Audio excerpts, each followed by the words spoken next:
Allô YouTube, j'espère que vous allez bien, ici Victor et bienvenue sur ma chaîne. Aujourd'hui j'ai essayé de vous ouvrir l'appétit puisqu'on va parler de haute gastronomie à 40 000 pieds d'altitude. Bienvenue et bon appétit.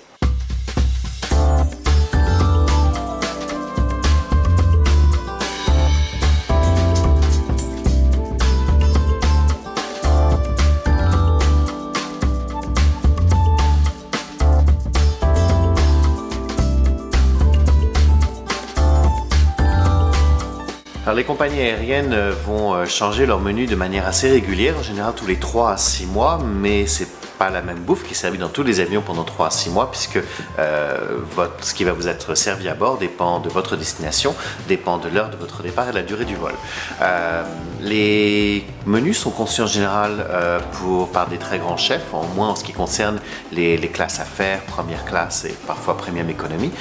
En économie, vous allez avoir des plateaux repas où tout va vous être servi d'une seule fois, alors que si vous voyagez dans les classes affaires en général, les plats vous sont présentés les uns après les autres. Donc un petit peu comment ça se passe, la bouffe est préparée auprès de compagnies de catering, une des plus grosses à travers le monde s'appelle LSG, qui est une filiale en fait de Lufthansa, mais qui va préparer à manger pour plus de 300 compagnies aériennes à travers le monde. Donc les compagnies aériennes vont décider du menu et vont aussi décider exactement de la quantité. American Airlines avait fait une étude il y a 1 an ou 2 à peu près et s'était rendu compte qu'en enlevant simplement un raisin dans chacune de leurs salades de fruits, ils allaient sauver des millions de dollars, non pas par rapport simplement au raisin, mais aussi au poids supplémentaire. Un raisin multiplié par des millions de repas, ça fait beaucoup de poids supplémentaire à transporter à bord. Donc les plats sont confectionnés dans des énormes chaudrons et ensuite sont mis dans des portions individuelles qu'on va appeler des cassolettes, des casseroles, dépendamment de là où vous habitez, qui sont pesées et ensuite qui vont être frigorifiées. Alors en fait, elles ne sont pas congelées, ce qu'on appelle blast chilled, ça veut dire que la température va être refroidie très rapidement et votre plat va être conservés dans des chillers, dans des frigos et peuvent être consommés dans les 10 prochaines heures.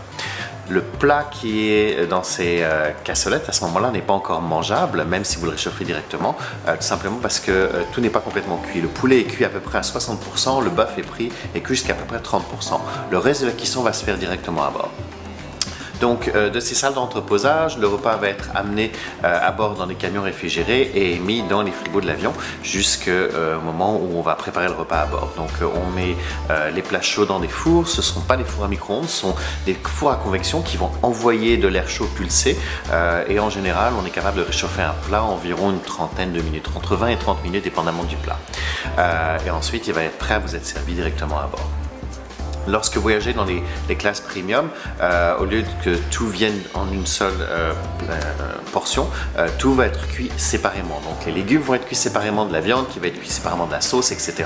Et il va y avoir un spécialiste à bord dont le travail va être de tout réassembler directement sur une assiette. Simplement parce que les passagers qui voyagent souvent en classe affaires sont des gens qui mangent bien souvent dans des hauts restaurants et c'est comme ça que la compagnie va se différencier d'une compagnie à l'autre. Puisqu'on achète tous nos avions auprès de, en général, Airbus ou Boeing, on achète nos sièges au même endroit, ça va être le système de divertissement à bord, l'équipage et la bouffe.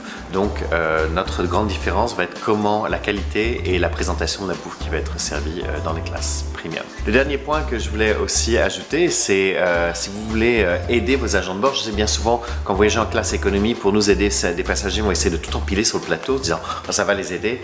Non, en fait c'est l'inverse. Votre chariot vient avec, en général dans chaque chariot on va mettre jusqu'à 26 rangées de plateaux et si vous commencez à empiler, on ne pourra plus avoir l'espace supplémentaire pour mettre le plateau au-dessus. Ça fait que de 26 on va passer à 25, puis 24, puis 23 et quand on va arriver un peu plus loin dans l'allée, le chariot sera plein alors qu'on avait au départ de l'espace pour plus de plateaux. Donc si vous voulez nous aider, c'est très gentil, mais mettez tout le plus plat possible. Votre plateau a été donné avec quelque chose qui faisait à peu près en général 10 à 15 cm de haut. Essayez de respecter à peu près ça, donc n'empilez rien du tout et quand vous donnez le plateau, ça rentrera comme dans du beurre dans le chariot. Merci. Alors si jamais votre vol est retardé, malheureusement la bouffe ne peut pas rester indéfiniment. Donc en général, si le vol est retardé d'1 heure ou 2, parfois ça va encore être bon, mais après un certain délai, il n'est plus sécuritaire de garder la bouffe. Donc elle va décharger de l'avion, détruite et un nouveau menu va être commandé. Mais des fois on ne peut pas avoir comme ça en 3 minutes à manger pour 300, 400, 500, 600 personnes. Donc ça prend de la planification. Mais sachez que tout ce qu'on va vous servir à bord a été rigoureusement respecté en ce qui concerne la chaîne du froid et toujours frais et prêt à être mangé. Voilà, j'espère que ça vous a ouvert l'appétit. On se retrouvera la semaine prochaine. Si vous avez aimé la vidéo, n'hésitez pas à donner un pouce vers le haut. Si vous n'êtes pas encore abonné, c'est le temps d'appuyer sur le bouton subscribe et sur la petite cloche pour ne pas manquer la prochaine vidéo. Si vous voyagez bientôt, si vous connaissez quelqu'un qui voyage bientôt, n'hésitez pas à partager cette vidéo et nous on se retrouve la semaine prochaine. Salut!